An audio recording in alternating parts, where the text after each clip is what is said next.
Amy, let me tell you about a magical place that is so exactly designed to be enclosed space, year-round fun for the whole family that I bet you already know what I'm going to say before I even say the name. Let's say it together on 3. 1, 2, 3.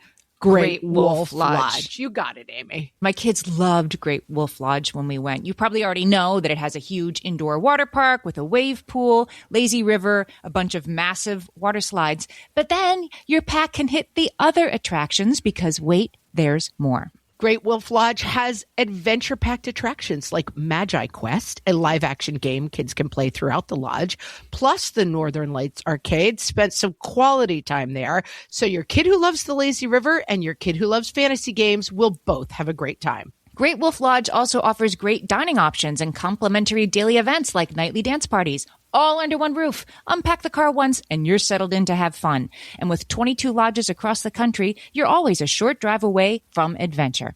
We've both had such great times at Great Wolf Lodge, so bring your pack together at a lodge near you. Learn more at greatwolf.com and strengthen the pack. That person forgot my fries at Burger King. They're a narcissist. What fresh hell? Laughing in the face of motherhood. My goodness, I don't know why you always complain about how hard it is to raise kids. With Margaret Abels and Amy Wilson. I am also a crazymaker to people because I am a chaos muppet. A podcast that solves today's parenting dilemmas so you don't have to. This is just so easy for you, isn't it? Hey, everybody. Welcome to What Fresh Hell, Laughing in the Face of Motherhood. This is Amy. And this is Margaret. And today we are talking about Crazymakers. Oh, this is a throwback for me, Crazymakers. I first learned about these as a very young person. And so I'm circling back again from a different perspective. I look forward to this. The term Crazymaker was coined by Julia Cameron in her book, The Artist's Way, which we were discussing recently, and I just gifted to my sister-in-law, still in publication. Yeah. It is a book about kind of finding your artistic self. Yeah, like she sort of argues like everybody has a creative self, right? And you're whole once you're honoring the creative part of yourself. Yeah. And you're not when you're not. That's her point. Part of the book, and this is a part that you remembered and Erica, who works with us, remembered, and I had completely forgot about, that she uses this term crazymakers in it. Yes. Here is what she says. Crazymakers are those personalities that create storm centers. They are often charismatic, frequently charming, highly inventive, and powerfully persuasive, and enormously destructive. She says crazymakers can turn up anywhere. They can be your spouse, your child, your neighbor, your boss. If you are involved with a crazymaker, you probably know it. Yeah. So I read this. This book came out in the mid-90s, and I read it. I was at the time just out of college and immediately recognized that the person I was working for was a crazymaker and that I probably needed to do something about that. But I didn't really put 2 and 2 together until I read this. I like the line, if you were involved with a crazymaker, you probably know it. If I say to you, name 3 crazymakers in your life, I'm not going to say that to you because I know you don't want to publicly name 3 crazymakers. If I say to the audience, think of 3 crazymakers in your life, you can do it. Like most people can say, okay, yes, these 3 people I know, and they may be close to you. They may be distant from you. I mean, close-in crazymakers probably make you a little bit more crazy, but there's also people, you know, who you interact with very rarely who are also crazymakers. Right. And I would argue that there are times like, you know, when we're late leaving for the airport, I might be the crazymaker and the rest of my family's. Well, this is something we're going to talk a lot about, Amy, is the idea. There is an awesome scene. I know we were just talking offline about Succession. You're not a Succession watcher. No, but I should be. I know. There's an amazing scene in Succession that I have picked up this phrase in my own life where they're all horrible people in Succession, which is kind of famous for 3 children. The oldest child, who is like an insane, I don't even know what his diagnosis is. Let's just say narcissist, because that's the term everyone likes. And he's going through life and he hires this advisor. Oh my God, she's the best, the most wonderful advisor. And she comes in and she's advising them. And then she kind of tries to point out to him that something he's doing is terrible. And then someone's like, where's your advisor? And he goes, we're not working with her anymore. She turned out to be a toxic person. And it's just such a great summation of like the term crazymaker. A crazymaker is in the eye of the beholder. So it's possible that the crazymakers out there are thinking of us as their crazy makers. It's not necessarily clear. Although I just was thinking about this airport example, like actually I'm not going with by Julia Cameron's example, and we should unpack because she describes it in such perfect detail. But like when we're late for the airport and I'm like, we have to go, and I'm stressed that we're going to maybe miss our flight. The crazy maker in that situation is the chaos maker, not the annoying person, but the person who's creating chaos where you've tried to create order. The crazy maker is a person who puts their socks on top of your recording equipment. That's a crazy maker.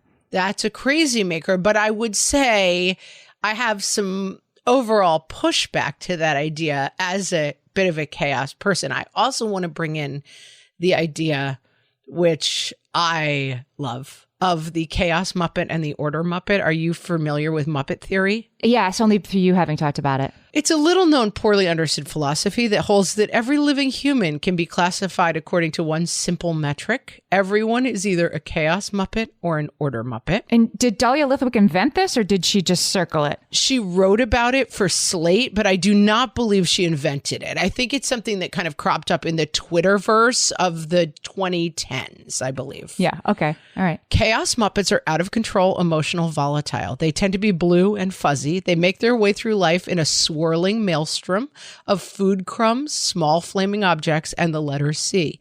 Cookie Monster, Ernie, Grover, Gonzo, Dr. Bunsen Honeydew, and Animal are all Chaos Muppets. Okay. She says Zelda Fitzgerald was a Chaos Muppet. Then you have on the other side Order Muppets. I'm thinking about Bert, Scooter, Sam the Eagle, Kermit the Frog, and the blue guy who is perennially harassed by Grover at restaurants. I don't even know that character. Yeah. The Grover character in Sesame Street, he's waiting on it's just a long-suffering customer in a restaurant with the worst waiter ever, who is Grover. Okay, so Grover is the Chaos Muppet, and a lot of the dynamics in the Muppet universe are Order Muppets versus Chaos Muppets. Sure, every SNL sketch, every human interaction has a Chaos Muppet and an Order Muppet. So Dahlia Lithwick, writing about this for Slate, says your first grade teacher was probably an Order Muppet. They sometimes resent the responsibility of the world weighing on their felt shoulders, but they secretly revel in the knowledge that they keep the show running. But there's times when this is okay, right? Like every toddler is a Chaos Muppet and every parent is an Order Muppet. Like that's how that paradigm is supposed to go. And then crazy maker is when it's like a problem. Crazy maker is when you can't get your work done. Well, this is a question. And I think of when I started thinking about this, I thought I am a Chaos Muppet by default. And I am also a crazy maker to people because I am a Chaos Muppet. But does it not count that Order Muppets are my crazy makers? Like, it's crazy makers only go one direction? Crazy makers, well, Julia Cameron would say that a crazy maker is undercutting you achieving what you want in your life. A crazy maker is, the examples she gives are like the in-law who calls you, the week before the wedding and says, well, they told me that they weren't sure that you should be in the wedding unless you lost some weight. But I told them that wouldn't be nice. Like a triangulator is a crazy maker, a person who makes you late for the wedding because they forgot their shoes. That's a crazy maker. I mean, there can be like adorably disorganized, and there can be, do you secretly have crazy maker, toxic people, basically. Right. Do you secretly have an or in to make me not be able to do what I need to do, crazy maker? Right. This is the famous person in my family who would approach people at family reunions and say, Amy, I really like you. I don't know why the others say that stuff about you. Right. That's a crazy maker. That's right. They're otherwise known as like a pot stirrer or somebody who is, they're specifically, it's not a clash of personalities. It's not just Chaos Muppet versus Order Muppet. It is a person who is trying to sow seeds of chaos. It's not personality mismatches. Right. And they don't mean to, but like I'm thinking of an example of, it was probably a year ago, I was working on a deadline for the podcast. Like we were recording in an hour and I had to do this. And somebody called me and said, just so you know, something we were working on together, like a mom volunteer thing. Just so you know, Daphne, not her real name, Daphne is just devastated that she hasn't been able to participate in the way she wanted this year. But she said, if you leave some postcards at your front door, she'll come get them and she'll hand them out. I'm like, well, I can't do that to him. But she feels so bad. But she has some time this afternoon. So if you could please stop what you're doing, right? And find these postcards and get them from somebody else and leave them. She lives in an apartment building and your apartment building is a doorman. So if you could leave them with your doorman. So I stop what I'm doing with 45 minutes until something is due to get the postcards with my doorman so Daphne can pick them up because it really needs to happen right now. And do you think Daphne came to pick up the postcards that day or ever? No. And it's not Daphne who's a crazy maker. It's a person who called me is like, Daphne's very upset. And so you really need to stop what you're doing to do something for me. And I'm the full participant dum-dum who's like, oh, okay. Who doesn't say, not today. Sorry. It says like, okay, fine. I'll do it. Just give me a minute. I'll do it. So it does take two to tango with a crazy maker. Well, yes. And spoiler alert, like that is where we're probably heading in this, is that it does take two to tango. But I think that in that we are trying to raise our kids to be good citizens and good people and people who are accommodating of others' needs in a thoughtful and careful way, we leave them vulnerable to crazy makers in a certain way. Like, I think that the fact that we were raised to be polite people who hopefully were helpers, that you have to really beware the crazy maker, because I think that there are a lot of people, and I mean, you hear this all the time, right? Like, oh, being called difficult is really just trying to be professional in a setting. Like, I think that women and like women who are trying to be helpful or maybe tipping in a little bit to pleasers are exceptionally vulnerable to crazy makers, because the crazy maker tends to tell the story of, it will be your fault when you devastate me if you don't do this for me today. Like somehow this person's problem is your responsibility, and getting roped into that.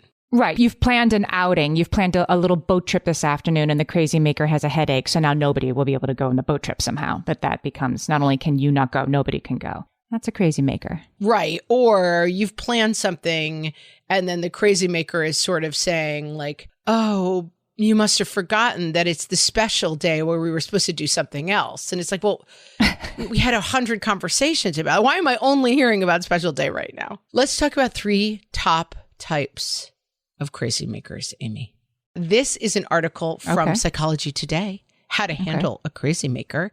And they list these 3 top types of crazy makers. Narcissists. I feel like this is a word that has become like, she's a toxic person. Like, it's people way overuse it. A little bit of like everyone, like that person forgot my fries at Burger King. They're a narcissist. Like, okay, that's not, it just becomes a term for like someone you don't like. A jerk is basically a narcissist. Right. And the real definition is much more narrow. Much more narrow. Here is their definition of a narcissist. They often have disdain for emotions in others, often think less of people close to them. They try to control everyone around them and will use every available tactic to gain control. Mm-hmm. Their needs are paramount. Everyone else's needs are secondary. And they are high control people. Yes. Trying to control the way that you behave. And that is informed to some degree by seeing you as a lesser person. Yes. It's somebody that they can use. And I'm thinking of, I was in the orbit of a very exciting, very well-known person for a while. And they want you in their orbit. And it's exciting to be in their orbit. And then all of a sudden you're like running to get their mocha latte for them. And you realize you've somehow become like an unpaid personal assistant or something. And then once you try to put some boundaries in that, they just move on to the next person. Yep, that sounds familiar. That tracks, as the kids say. Mm-hmm. Second type is the drama cultivator, best known for their perpetual crises. They don't empathize with others because they are too wrapped up in their own chaos. They need you and your energy, don't want you to leave them, so they go to great lengths to keep your attention. Mm-hmm. Taylor Swift has a song called Mirror Ball, and it's about, she's like... a drama cultivator? I'm on the high wire trying to get you looking at me. Like, it's like she's a drama cultivator in this song, you know, like I have to perpetuate lots of stories and excitement around what's going on with me. And that is how we connect. Mm-hmm. The person who might show up at your kid's birthday party and be like, how are you? Like, well, let me tell you, not great. Right. And all of a sudden you're out in the yard talking to the drama cultivator at your own kid's birthday party. Yes, exactly. Exactly. Third type stealth bomber. This is the martyr that likes to keep score. Okay. Just when you think everything is okay, they get you. Their MO is to sabotage you while they look innocent. Wow. I need an example of this. Well, I think it's very much, I'll do it, Amy. Don't worry about it. I'll do it, Amy. Amy, I always do everything and you never do anything, right? Like it's that, it's no problem at all. Amy is just a user, like it's that kind of dynamic. Uh-huh. Okay. All right. I think I've known a stealth bomber or two. Yeah. I think there's probably even more types of crazymakers. And then the crazymakers have tactics. All right. So we're going to take a break and then we're going to learn about the crazymakers' tactics. Hellions, it's time for some spring cleaning, and I don't just mean the coat closets. Doing your financial spring cleaning can actually be super easy when you let Monarch do your financial spring cleaning for you. One dashboard that gets your entire financial life organized. No more clutter, no more mess, no more logins scattered everywhere, just accounts, investments, property, and more, all in one place. Get your first year of Monarch for half off, just $50 with promo code FRESH. Monarch allows you to look not only at what you've already spent, but also to plan for the future. With Monarch, you can set savings goals, plan for big purchases, and notice spending trends before they become a problem. I can generate cash flow reports that show me what we spent this quarter, this month, what we're probably going to spend next month, and feel prepared, organized, and knowing how to plan for the future. No more surprises and a lot more clarity. Try Monarch. Use code FRESH at monarch.com to get your first year half off at just $50. That's 50% off your first year at monarch.com with code FRESH. All my kids learned to swim when they were little. It was super important to me that they be confident and safe in the water. There was only one problem with that: taking them to swim lessons. I mean, the pools were freezing. There were always cranky adults doing laps right there. And it was definitely not, for any of us, what you would call fun. Amy, heard. But now there's Goldfish Swim School. Goldfish takes a really thoughtful approach to swim lessons, combining research-based teaching with a warm, kid-friendly environment that actually helps kids thrive in the water. Every detail at Goldfish is thoughtfully designed to create a golden experience, from shiver-free, warm indoor pools to comfy waiting areas for parents to professionally trained lifeguards on deck. Goldfish uses an approach called the science of swim play, which combines guided play with proven teaching techniques to help kids learn to swim, build water safety skills, and gain confidence, all at their own pace. Lessons are designed to meet kids exactly where they're at. If you've been thinking about swim lessons or just wondering where to start, this is a great opportunity. Right now, Goldfish Swim School is offering a waived membership plus your child's first lesson free at participating locations. Just visit goldfishswimschool.com/free to find a location near you and enroll using promo code FREE. That's goldfishswimschool.com/free, promo code FREE. At DSW, we ask the important questions, like, what shoes are you going to wear? Whether you're prepping for wedding season, festival season, or just planning the ultimate vacay, the right shoes can make or break an RSVP. So own the moment. You've got big plans, and we've got just the shoes. At the perfect price, of course. Get ready to get ready with Designer Shoe Warehouse. Head to your DSW store or dsw.com today and let us surprise you. So I struggled a little bit with the Crazymaker definitions, and I think the tactics are very, very familiar. Okay? All right. Tactic number 1, the double bind. I want you to have fun. I want you to go and have fun. I'll just be here all by myself. Yes. Right? Like there's no win situation. Yes. So in my own situation, I was working as a personal assistant for a well-known actor for a couple of years. And I started to get auditions of my own. This is back when I was acting. And I was asked to put aside my own auditions so that I could help this actor prepare for their auditions, because their auditions were for, something real, and mine were just for like some little thing I was never going to get anyway. So couldn't I see that it was much more important for me to not go to my audition so I could get them ready for their audition? And again, I fully was like, you're so right. This is my job. your audition is more important. Yeah. Pleaser plus narcissist, bad combination. Yeah. This is one I very much related. This is my kryptonite. Inconsistent praise. You will love this, Amy, because there's a scientific explanation for it. Inconsistent praise tends to elicit desired behavior the most. Animal researchers have discovered the best way to train an animal is with inconsistent praise. Gambling, this is what makes gambling addictive because it's inconsistent rewards. Someone who praises you all the time is not interesting to you. Someone who never praises you is not interesting to you. Someone who praises you inconsistently is extremely interesting to you.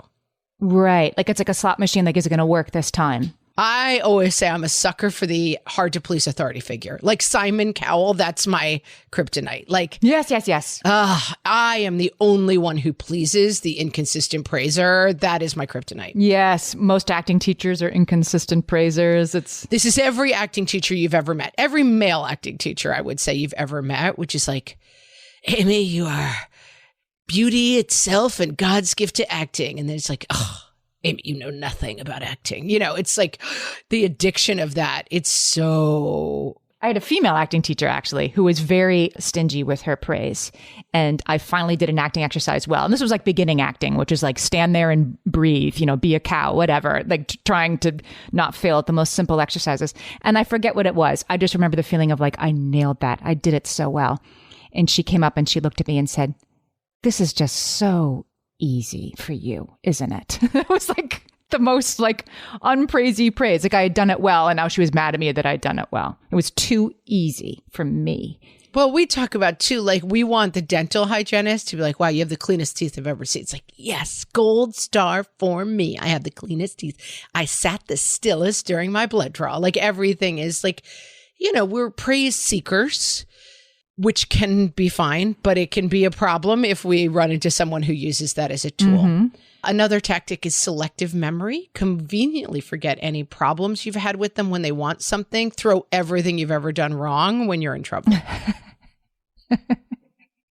My crazymaker, I mean, not all crazymakers have to do all of these things, right? They're just arrows in your quiver. No, absolutely. These are just arrows in the quiver. Arrows, that's well said. Okay. They don't empathize. So empathy is a developed trait. So developmentally, we've talked plenty about it, that like kids develop empathy at a certain point. And I think that crazymakers lacking empathy it's a given. That tends to go along with the narcissism and that genre. Okay. I was wondering, because we've talked so much about low power strategies of dominance with kids, like a kid who throws a tantrum, like that's a low power strategy of dominance. And a lot of these kind of reminded me of that. It's like people who are very desperate for control, like they don't trust in the like normal strengths of a friendship. And so they kind of go for these strategies of closeness and dominance because they somehow don't trust like the bond. I remember when I was dating my now husband, he had been married before, and he said on a date, like, I just don't really understand what we need from each other, like what you need from me. And I said, that's good. That's a normal relationship. Like the lock and key thing of like, I can't survive without you. That's a very immature relationship, like a side-by-side relationship. You know, you and I have a friendship and a partnership, but like, I don't keep track of you. I don't know what you're doing most of the time. You know, we're not enmeshed at all. So it involves quite a bit of trust. Yes. That like, I don't lose sight of you and think like, oh my God, what if Amy's thinking about quitting the podcast? I have to like constantly like trick her into still doing the podcast. I just figure like, okay, we'll both keep doing the podcast until one of us doesn't want to do the podcast anymore. Right. But that takes a level of like calm that I think people are lacking. You know, I was working, before I was doing this podcast, I was working with a writer on some stuff, 2 writers. A writer then was like, I'm going to bring my friend, we're all going to write this comedy together. Like, okay, I'll do this. I wanted something to collaborate on, and this gift from the universe hadn't occurred yet.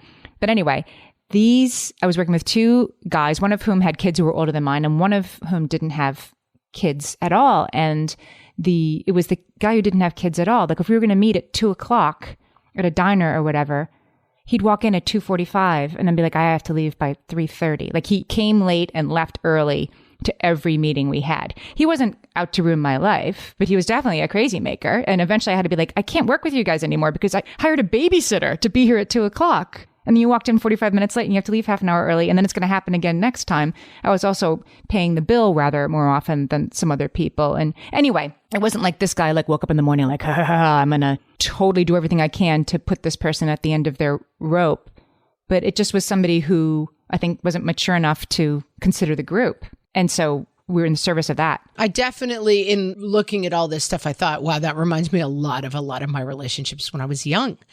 And I do think that there's a certain insecurity at the base of these kind of relationships. One of my closest friends to this day, he and I became friends in college, and we would go to the movies. That was what we did together.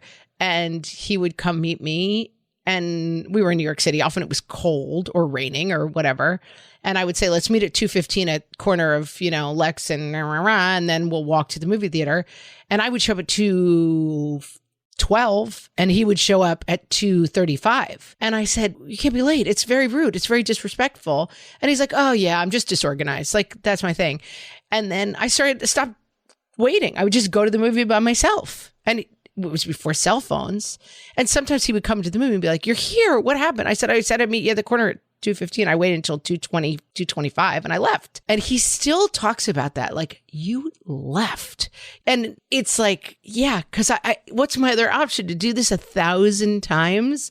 And I do think that there's an interdependency to the crazy maker that is like, on the one hand, this person is showing up 45 minutes late. On the other hand, you're letting them. You're not leaving and you're not saying, I don't want to do this anymore. You're doing the dance with the crazy maker. And I think when you're younger, this often feels very thrilling. And my mother said this. My mother was a therapist. She's died now, but she would talk about this. And it's one of those things that made such a strong impression on me. She would say about people, well, they fight because they don't trust closeness unless they're fighting. That like fighting is closer than not speaking.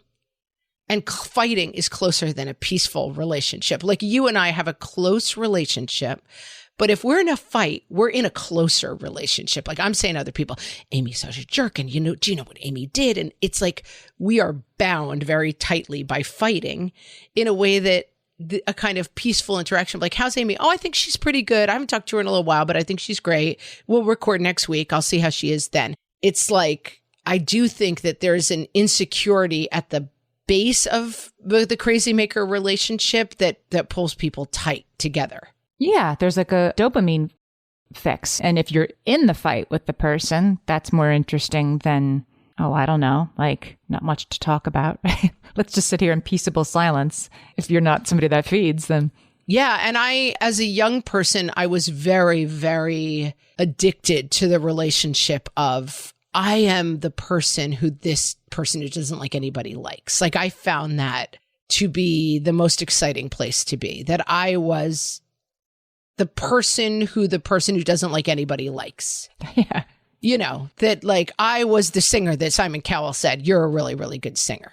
Like that. And in relationships, I tended to date people who were difficult. Who didn't have a lot of, right. Who didn't have other relationships because you would unlock the secret.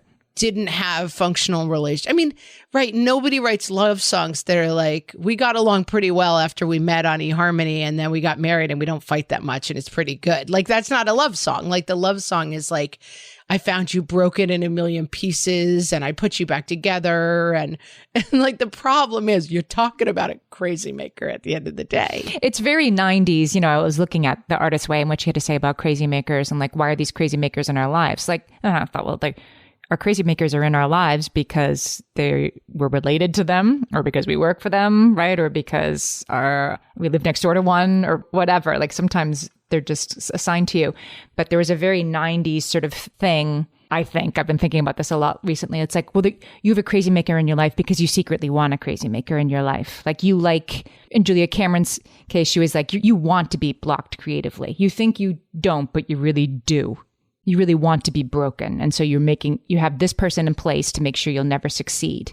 And if you're going to get around that, you need to wonder why you like to have people who keep you from creating things. I think the answer might be a little bit more simple, which is just to say, I'm going to leave because you were 10 minutes late. I think sometimes and not always. I definitely think that creativeness takes a huge amount of daring, and putting blocks in between yourself and success is something that people do because they're afraid to say, I am actually just putting myself out here because I think I'm talented and I want other people to see that. It's a hard thing to say. And so I do understand. Right. Or like there was nothing in my way. There was nothing in my way and I still didn't do it, instead of I could have been a contender, right? It'd be easier to say that. That being said, I think there is also plenty of times where you have a crazy maker in your life because it is someone who you are forced together with, who is trying to make you crazy because they are fundamentally trying to undermine you because they don't like the position in your life. And I think this is why one crazy maker that a lot of people think of is someone like a mother-in-law. Right. Because that spot, this is not my mother-in-law, this is not Amy's mother-in-law. We are both lucky to have fantastic mother-in-laws. But in general, I think that spot is a spot where like that used to be her job. Now it's your job.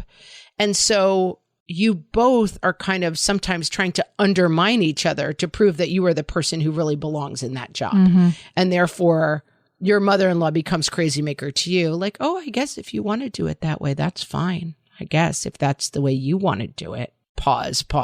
That's certainly not the way we used to do it. That's certainly not the right way to do it. That crazy maker behavior comes from trying to block you. Similarly, your actor boss is saying to you, well, your audition is not as important as my audition, because of course they're secretly fearful that you're going to get a job and leave. Right.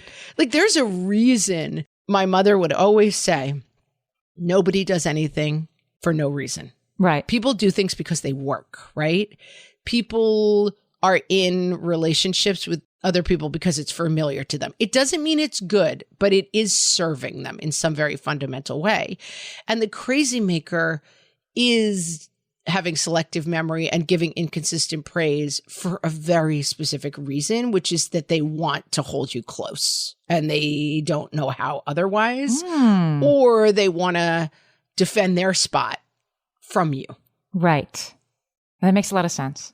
All right, we're going to be back with our favorite solutions to crazy makers after this. Amy, when I'm having a good hair day, it usually makes my whole day better. And that's why on every day, I'm taking Nutrafol. Nutrafol is the #1 dermatologist-recommended hair growth supplement brand. And it's the #1 hair growth supplement brand personally used by dermatologists. Nutrafol's hair growth supplements are peer-reviewed, NSF certified for sport, and clinically tested. Nutrafol offers multiple formulas for men and women, tailored to different life stages and lifestyle factors, so you get support that's actually right for you. Adding Nutrafol to your daily routine is easy.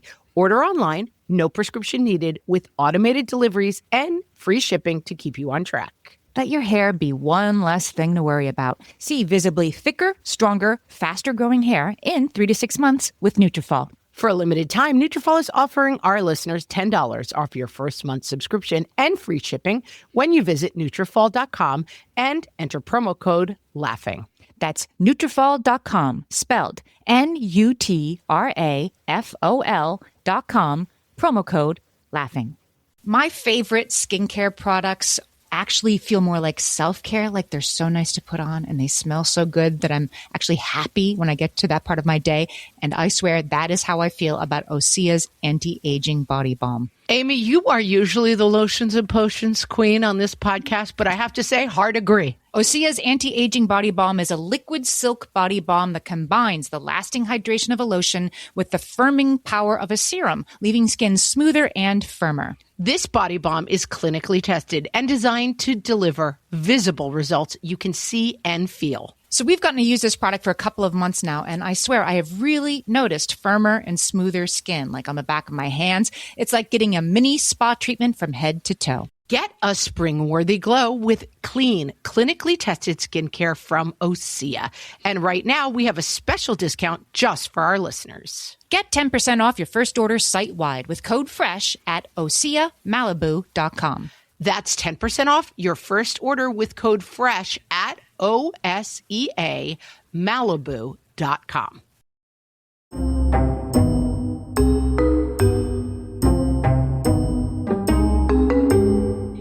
And now, translating your mother-in-law. From the What Fresh Hell podcast. She says the kids were angels after babysitting. She means, My goodness, I don't know why you always complain about how hard it is to raise kids. I fed them a huge bowl of ice cream every time they cried and bought them $100 worth of new toys. And we had such an easy day. She says, did I just call you Diane? My bad. He used to date a girl named Diane. She means, I like Diane. I always dreamed it would work out for him and Diane. You? Not as great as Diane.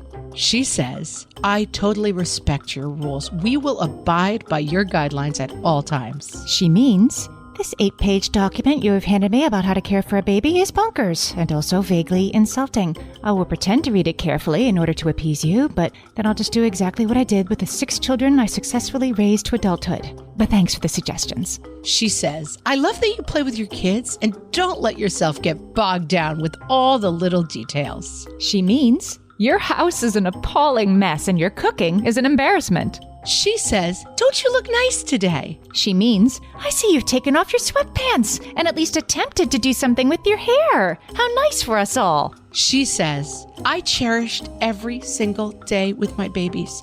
I enjoyed every single second of their amazing childhoods. She means, It's been 30 years since I had a baby in the house and I have completely blocked out the reality of what that experience actually involved.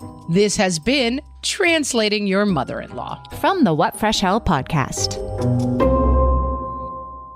Amy, let's talk about strategies for dealing with crazymakers. Okay, because they're tricky. Like what you think might work doesn't always work. Yeah, I mean, I'll start at the very beginning, a very good place to start. I mean, I think that crazymakers draw you into a world that they define. And so recognizing that is very important. That if I say to you, like, oh, Amy, but everyone will be heartbroken if you don't bring the thing. The party will be ruined if you don't bring the elaborate dessert. Creamed onions. Right. The cream white onions.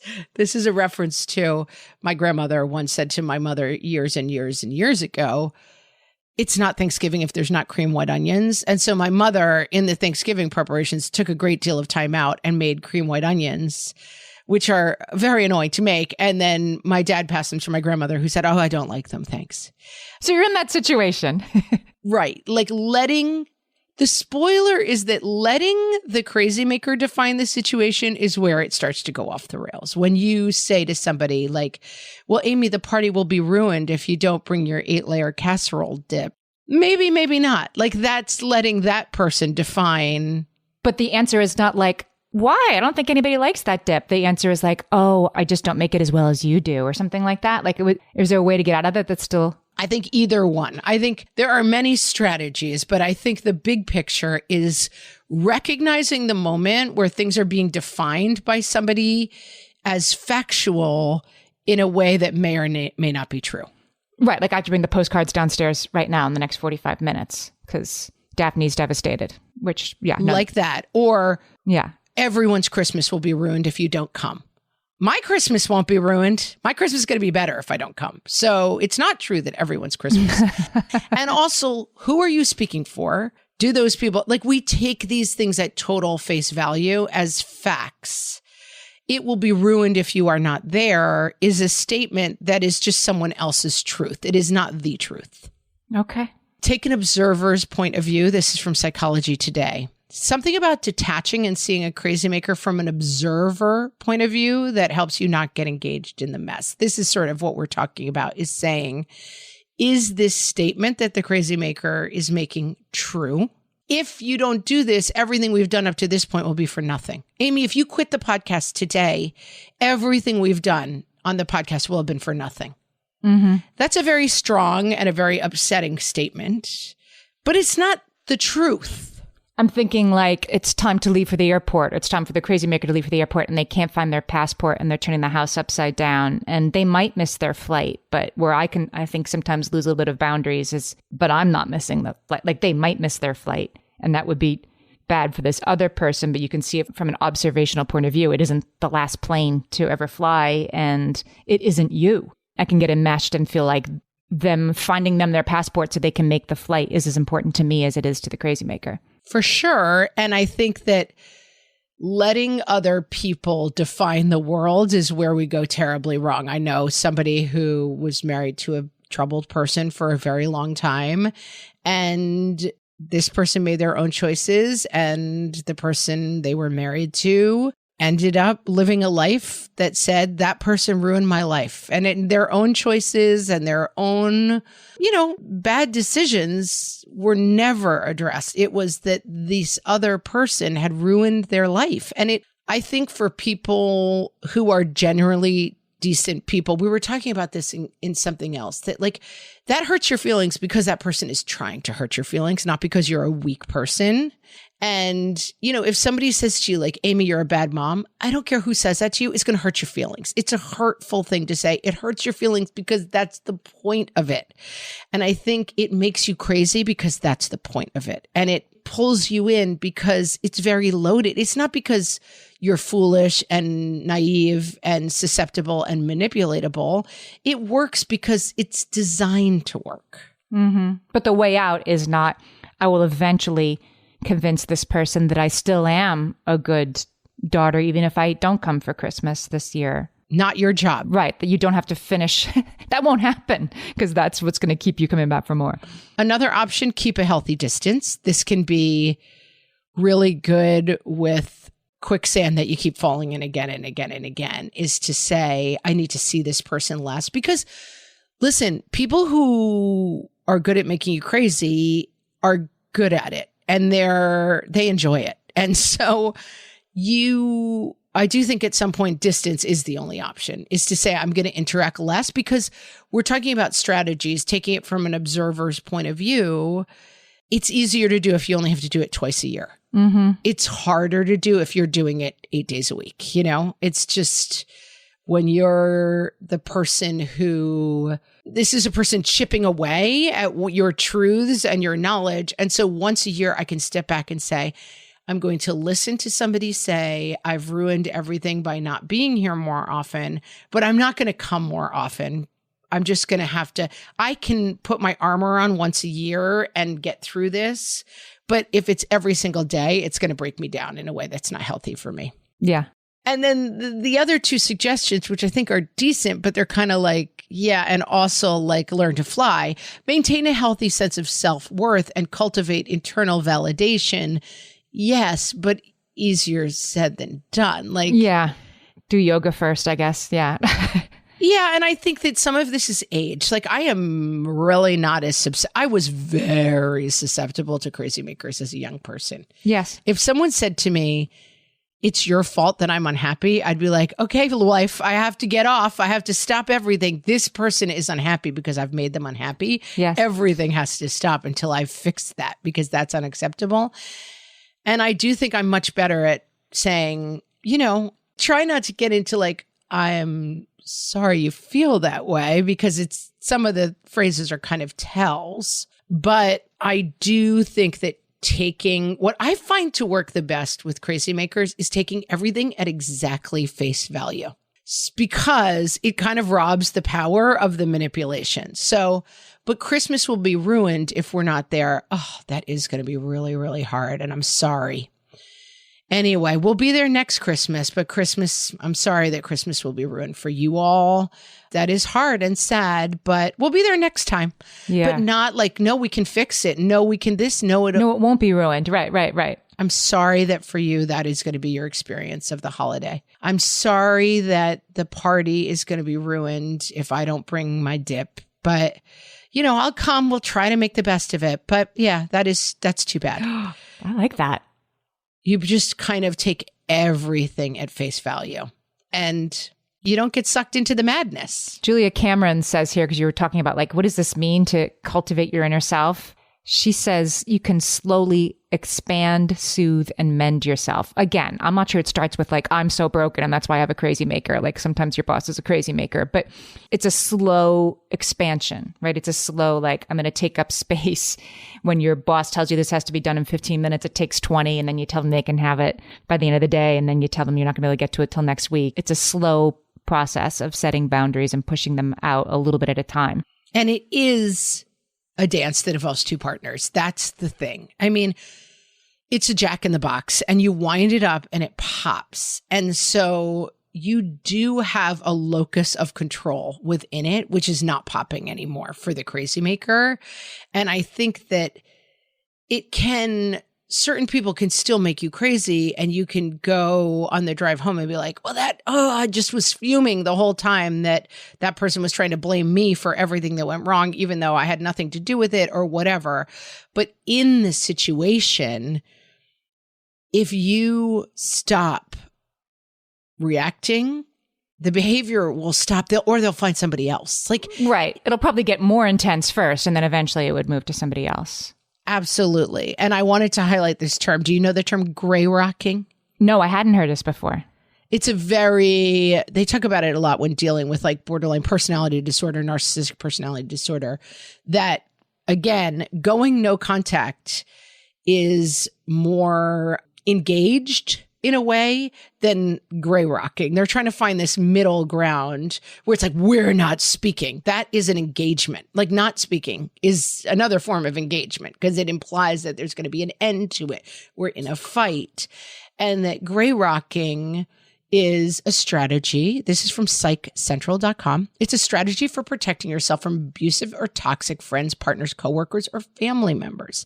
This method theorizes that when dealing with an emotionally abusive or narcissistic person, withholding your reactions can put a stop to their behaviors. If you show no emotion, they won't get the thrill of enjoyment out of their harmful behavior. It's important to underscore, sometimes not safe to do in an abusive situation because the person might double their efforts. But as I say, they'll redouble their efforts. This makes it sound like if you just don't give them any, it sounds like a tantruming toddler. Now, some people are much more manipulative and much more used to getting what they want than that. And doing this once won't solve your problems, but doing this once might make you feel a little bit better because you're not taking on their emotional state. And I do think with the person who's how's it going? Oh my God, I need to talk to you. Everybody's died. I have this and oh my God, and it's a drama and a crisis. And you're that does sound difficult. I can do lunch in 2 weeks, but I'm busy right now. And just trying to be available, unavailable. Basically, this is the equivalent of blank facing a toddler in tantrum. Mm-hmm. That your tantrum upsets me is why the tantrum works and it keeps going on, and that your chaos draws me in, that to the degree that you do not get drawn in, there's a million other people who will. So if you can kind of gray rock and blank face it, they are going to find the people who, when they call, are let me drop everything. Yes, my baby's crying, but I don't care. You've got a crisis and I have to run towards it with gasoline and matches. Right. That this theory is saying slow your roll and calm down. Mm-hmm. I will finish with Julia Cameron, the inventor of the term crazymaker. It is unlikely that you can change your crazymaker, but you can come to understand why this connection to the person is so strong for you. You can pull away, pull back into your own power, and own your right to make decisions for yourself. Any intense relationship works like a mobile. You cannot move one piece without affecting the others. So while the situation may feel dire and you may feel powerless, you do hold the potential to alter it. Right. And I would say to alter yourself, not to alter the Crazymaker. That's not your job, to make them change their ways. You can change your ways. Yeah. You can stop dancing. You can stop playing your role on the mobile. Yeah. Okay. Mobile? How do you say that? I don't know. I'm a Crazymaker. Next week, mobile or mobile. Do you know that we are on YouTube and you can see the whole version of this episode and all of our episodes? So just by going to youtube.com, typing in What Fresh Hell Podcast. Go check us out. Oh, and follow us. And you subscribe on YouTube, which is free. It doesn't cost anything, but that means it'll show you our stuff and it'll help YouTube know what kind of people like this kind of content and hopefully get it in front of some new people. Yeah, and see us in the real live person while we're chatting away.